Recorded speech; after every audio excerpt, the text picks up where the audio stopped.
Hi, I'm Richard Karn, and you may have seen me on TV talking about the world's #1 expandable garden hose. Well, the brand new Pocket Hose Copperhead with Pocket Pivot is here, and it's a total game changer. Old-fashioned hoses get kinks and creases at the spigot, but the Copperhead's Pocket Pivot swivels 360 degrees for full water flow and freedom to water with ease all around your home. When you're all done, this rust-proof anti-burst hose shrinks back down to pocket size for effortless handling and tidy storage. Plus, your super light and ultra-durable Pocket Hose Copperhead is backed with a 10-year warranty. What could be better than that? I'll tell you what, an exciting exclusive offer just for you. For a limited time, you can get a free Pocket Pivot and their 10-pattern sprayer with the purchase of any size Copperhead hose. Just text WATER to 64,000. That's WATER to 64,000 for your 2 free gifts with purchase. WATER to 64,000. By texting 64,000, you agree to receive recurring automated marketing messages from Pocket Hose. Message and data rates may apply. No purchase required. Terms apply. Available at pockethose.com/terms. Every team, every topic, everywhere. This is Believe. What's up, family? Jared the Bossman here. You're tuned into the Bossman Show on AM 1010, AM 1430, 1055 The King. Check The King out at 105theking.com and the Bossman Show at bossmanshow.com. Hit me up on Instagram, The Bossman Show, Twitter at Bossman Show, and Facebook, Bossman Show. It's the Bossman on your radio. Listen to the Bossman Show with your host, JR, Saturdays at 9 a.m. right here on AM 1010, The King. What's up, good people? BetOnline is your #1 source for all your betting needs. The latest odds, lines, and matchup reports for baseball, boxing, golf, and more. BetOnline continues to be the fastest and easiest way to place your wagers, including live betting and your favorite casino and card games available to play right from your phone. Head to the website or use your mobile device to sign up today and get in on the action. Remember to use your promo code BELIEVE, BLEAV, for your 50% welcome bonus on your first deposit. BetOnline, where the game starts. BS3 Network, changing the way you watch TV. Yes, BS3 Network, changing the way you watch TV, covering content and hot topics from A to Z, sports, music, society and culture, movie reviews, you name it, we have it. Check it out on bs3network.com or check us out on Roku, BS3 TV on Roku, as well as check out your favorite podcast on all podcast platforms or Spreaker.com/BS3 Network. You are now tuned to BS3 Network.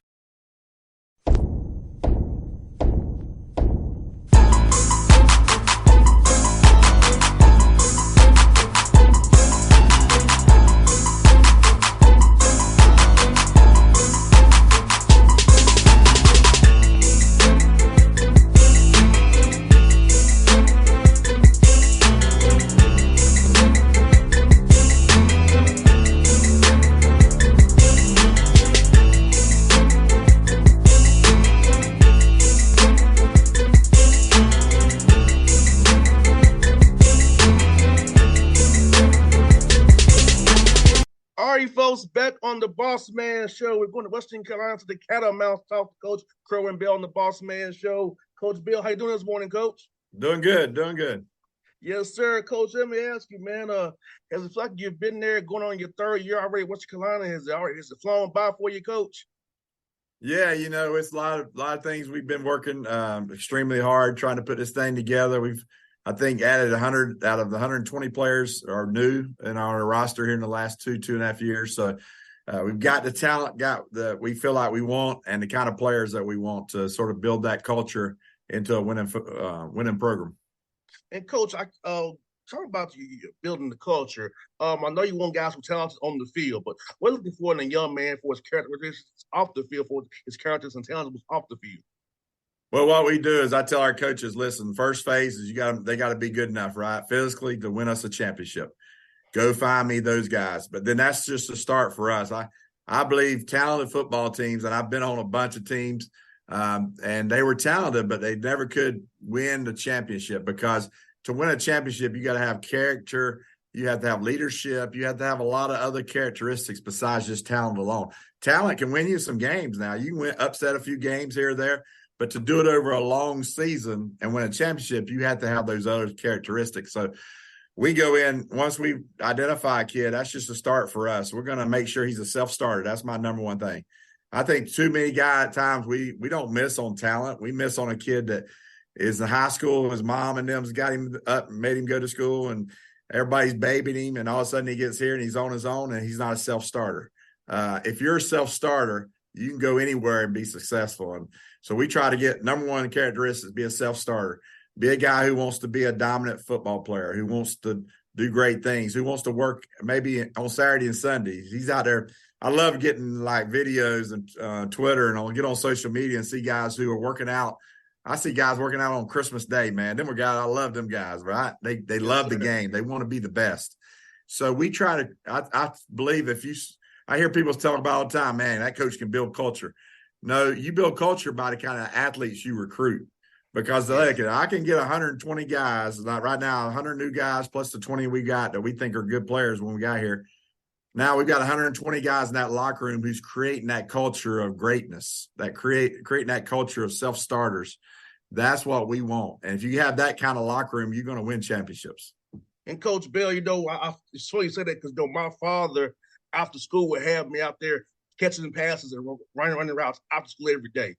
My father taught me from a 5-year-old on about work ethic and being great and putting in the work in the process. And I feel like too many times young men today don't respect the process of becoming great or enjoying the hearts, like the weight room, the gun, the gassers. You got to enjoy all the process of becoming a great football player.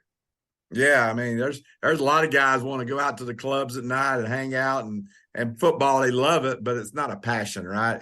Yes, sir. They love the game day, and it's great to love the game day. Football's a great sport, and it's great on game day. But the true great players and guys who win championships with are guys who, like you say, love the process. They love being with their teammates and seeing how good they can possibly be as individuals and as a group. And that's the kind of guys we want to create. And when you have that in your locker room, you're going to have a great culture. And Coach Bill, talk about how the SoCon is even getting better, man. It's growing, it's getting better week by week, year by year. And the talent is in that conference, top to bottom, is amazing. Talk about that, Coach. Well, I've only been this is my 3rd year, but I tell you what, every year there's going to be a 9-team conference that they all can play. You got to show up every Saturday. But there's also there's a top 4 or 5 that it's not like it's just heavily 1 or 2 teams. It's 4 to 5 teams. The last 3 years I've been here that can all win at the highest level, and they got a chance to win it, and they're good enough to do it. And no difference this year. I mean, we've got, I think, us and 4 or 5 teams that can all go compete at the highest level and be in the playoffs and make a good run. And so it's going to be a big challenge for our young football team to see if we can get it done. Yes, sir. Coach, about this, man, recruiting the Carolinas, man, so much talent there to get how you can draw a circle around Western Carolina and get down to Georgia, Tennessee, up to Virginia and find talent. Talk about just being in your location and how you can find talented young men who fit what you're trying to build there and those self-starters that you want to have in Western Carolina. Well, we sort of go a little south. We go we had 3 Florida players when we got here. We got 50 now on our rosters. I grew up in Florida. I played at the University of Florida. And then I coached ball at JU and high school ball in Florida. So I'm well connected, especially South Florida with the coaches. They trust what we do, the kind of program we're going to have. We won at JU, then we go to Valdosta State, and in 3 years we won a national championship. A lot of that was with Florida guys and South Georgia guys. So, yeah, we go Tennessee, North Carolina, South Carolina, Georgia, and Florida. And I tell people all the time, if we can't build a championship team in those states, then we're not doing a good job. But, one thing I love about South Florida guys, I love them because, man, them jokers do not flinch when they come to college. I think another place you miss sometimes is you get a kid that's in high school and he's always been a dominant player his whole career growing up. He's always been bigger, faster. than everybody else. And all of a sudden he gets to the college level and people are hitting him in the mouth and he don't know how to elevate his game. South Florida kids, I've recruited a bunch of them, and never have I had one be intimidated when they get to the college level, because their whole life they grew up around talent. They've had to bust their butt just to get on the field from age 5 and up, because there's so much talent down there. And so we have, and I think reason why we, like I said, because I'd had so much success down there. You take over a 1-10 program, North Carolina kids would look at us and say, well, I appreciate the offer. Let me see if I can get something better, right? You're 1-10. They've been in this state. They've seen us the last few years. And so when we first got here, I'd had so much success with Florida guys, them coaches down there say, hey, if Coach Bell wants you, I don't care if it's at Western Carolina in the mountains, go, because you're going to win and he's going to make sure he takes care of you. And so we had so much success down there getting those kids. And now, because we're starting to win, now we're starting to get these North Carolina kids that are interested. So I think we've got the best of both worlds. Is that area, like I talked about, is really good football. And I think we got a chance to be successful with that kind of recruitment. Yes, sir, Coach. But I agree with you, Coach. And I saw you, like I said, Kentucky this past week, big win over those guys and out of UAC. Talk about that win, Coach, and the senior guys performed very well on both sides of the ball this past weekend. Well, it's big for us, our program in year 3. I've been able to, everywhere I've been, to win a championship by year 3. So I've told my players they're on the hook to get it done this year. But I know we've passed 2. I built a lot of programs, and there's 2 things you got to do before you even think about championships. You got to create a roster that can be competitive, right? And that can be not only competitive against other people, but also can create competition within your roster. So that number 1 guy needs to be good enough to win a championship. Number 2 can push him. And number 3 is a freshman who's going to maybe take all their spots when he gets the experience. So we've done that. I think 100 out of 120 players are new here the last 2.5 years. And what that does, everywhere I've been, it creates sort of an individual team, a bunch of individuals, because they don't know each other. They all brand new. So with that team, now you've got it, and you're hoping in year 2, year 3 it happens. Hoping you have it before you get fired, Yes. And that is that they come together as a football team. They get that linkage together where they trust each other, where they want to play for each other, where they know each other like best friends, right? Because now I think you got to lose some tough games. But we lost some tough ones last year. Mercer kicked our butt, South Furman whooped our butt. And come back and almost won that game, but we were down pretty good. Sanford beat us. So I think we've gone through some tough times. I think you got to go through. Now I think we've grown as a football team.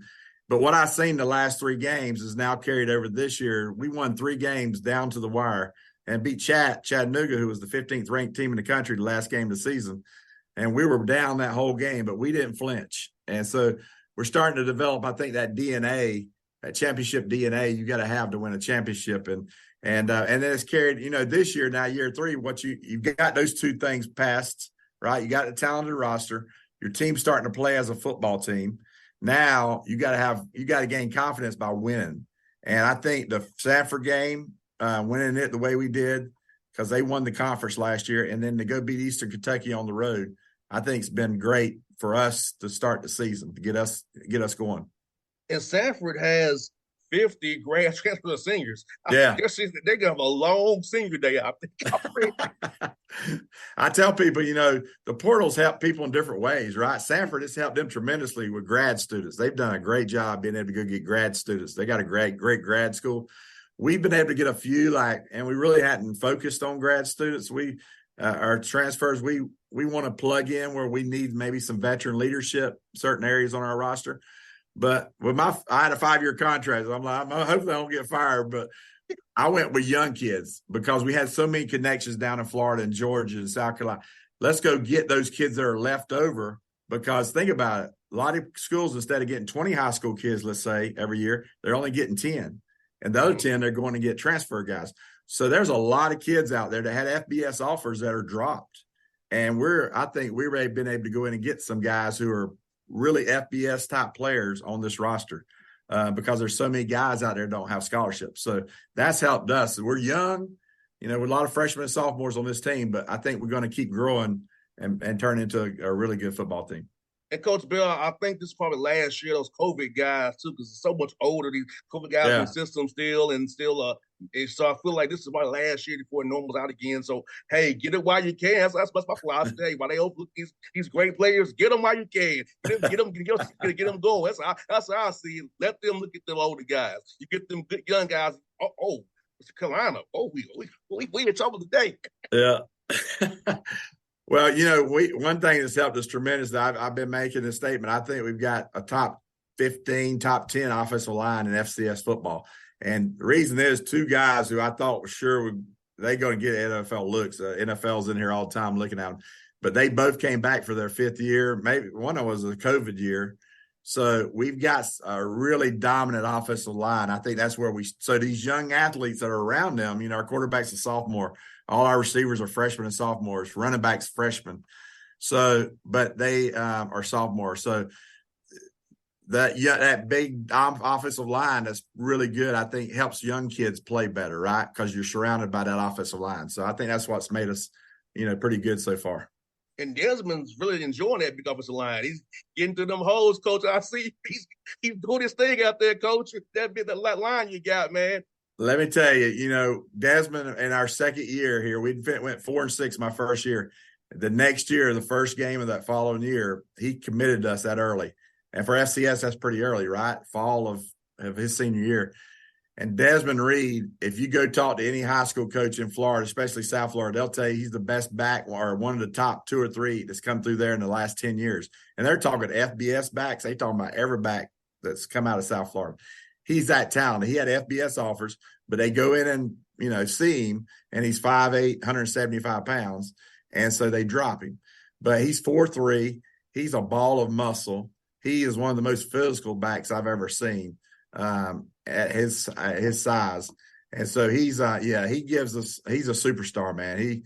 We're going to have to hold on to him. He's a tough character. I tell you, he's really good, and he's a guy that you can really – you can hand him the ball, and most backs will get 3 yards out of the situation. He'll get 6. I mean, he's just that good. No doubt, he's really good with reading those gaps and having that integrity to see, okay, one cut here. So I'm watching him. He pops it on film, Coach. He does pop on film. And you'll see 220 watch the film. You'll watch 220-pound, 230-pound linebackers hit him square, and they'll go to their knees. I mean, he's like a ball of muscle is what he is. And he'll bounce off of them guys, and they'll just fall to their knees. I mean, he's pretty special. And he helps out cold, too. He gets cold at that security blanket, helps him out as well, and gets cold, feeling comfortable. And I'm seeing Cole getting better, going through his reads, seeing his progression, seeing what he's seeing, because, Coach, and I both know this. Sometimes some quarterbacks lock in on read number 1. He's going through a progression. So you got to do something right there, Coach. Well, we're proud of him too. He came here on a half a scholarship. Cole did, and we brought in a couple other kids. And man, we had to give him a full one after his first year. He played 4 games, went 3-1 as a true freshman because we had a guy get hurt. But we thought we had something. One thing, you can't really tell. I knew he could throw the football, but I liked him because of his toughness.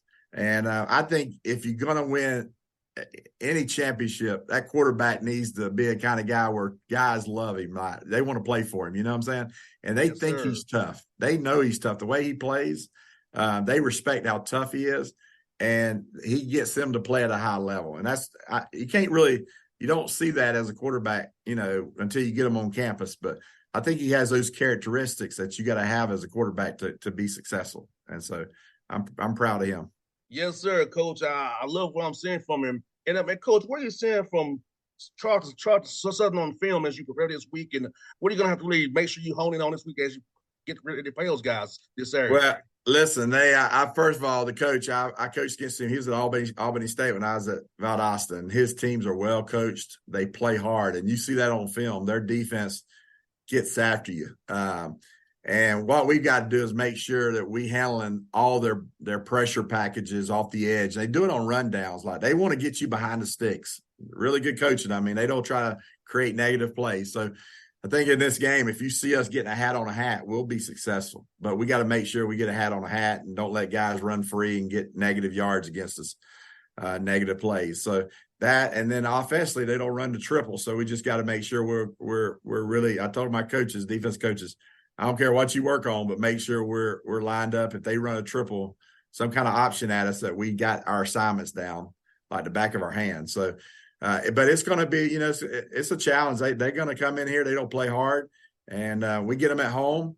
We got to make sure there's no leftover from the last 2 weeks. And I don't think that, man. I love this team. They love to play on Saturday, but I think they're that team. And I think it's, again, who we recruited, but they love the process. Like, they love to see how much better they can get this week than they got last week. That's what we talk about. Let's just be 1-0 this week. Let's see how much better we can get this week than we were last week. And they love that process. So I think we're going to be ready to go play a good game. And Coach Basket's Coach Bill, like for you, at what point in your career you decided you want to get into coaching? Because I still told my father is a coach, and I seen what he had did his career. So for you, like, when did you decide you wanted to help young men and become a coach? Well, first of all, I grew up on a farm, and tobacco farm, and that's some hard work. Yes, sir. And my dad, when I left school, I left for school. He goes, "Now, son, this farms don't be here for you if you want to come back." I was like, "Dad, I'm gonna figure something else out than coming back to this farm.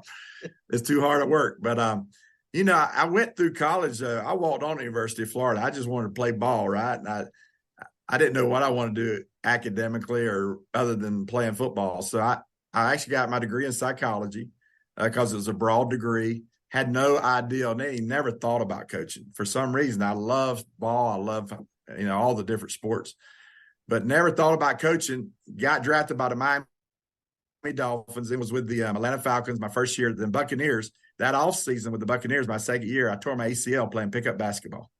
Wow. On the off season.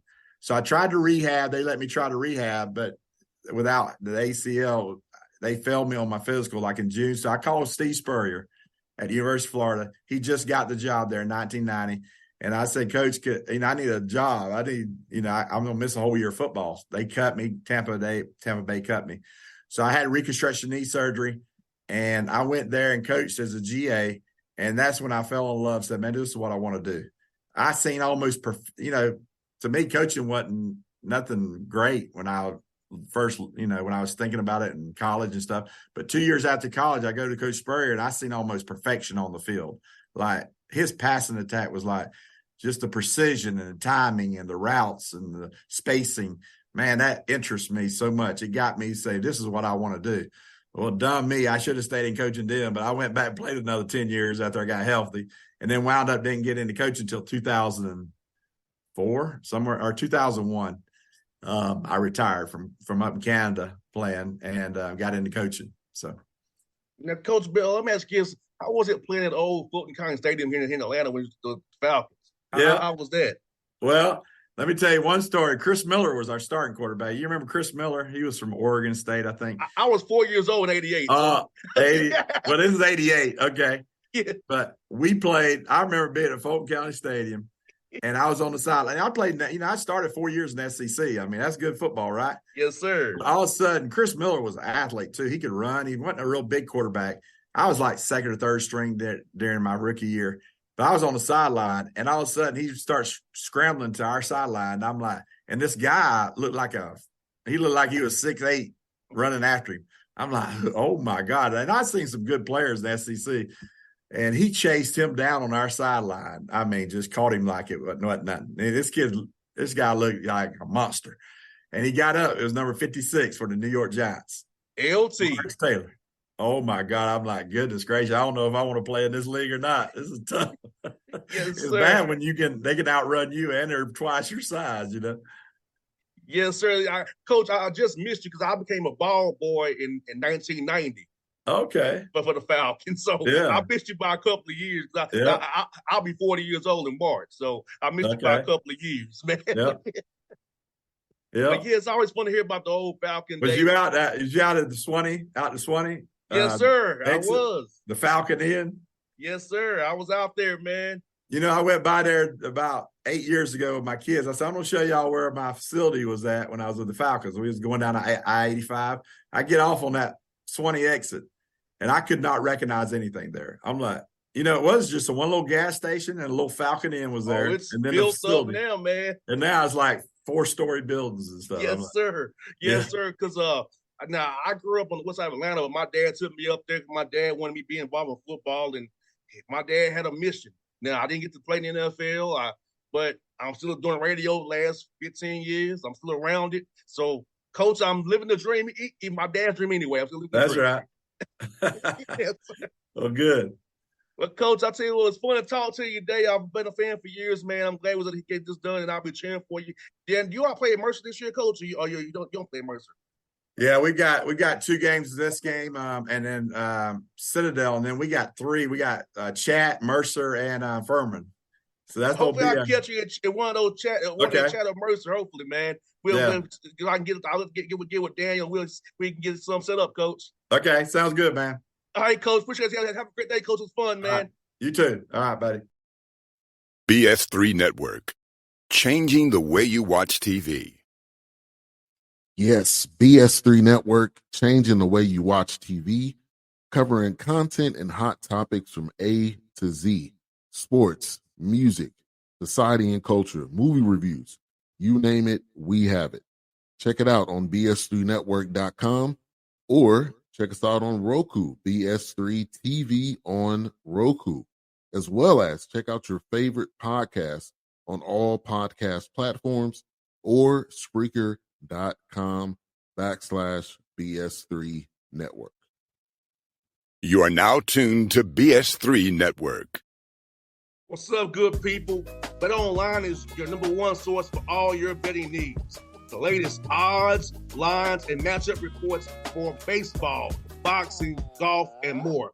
Bet Online continues to be the fastest and easiest way to place your wagers, including live betting and your favorite casino and card games available to play right from your phone. Head to the website or use your mobile device to sign up today and get in on the action. Remember to use your promo code BELIEVE, BLEAV, for your 50% welcome bonus on your first deposit. Bet Online, where the game starts. What's up, family? Jared the Bossman here. You're tuned into the Bossman Show on AM 1010, AM 1430, 1055 The King. Check The King out at 105theking.com and the Bossman Show at bossmanshow.com. Hit me up on Instagram, The Bossman Show, Twitter at Bossman Show, and Facebook, Bossman Show. It's the Bossman on your radio. Listen to The Bossman Show with your host, JR, Saturdays at 9 a.m. right here on AM 1010, The King.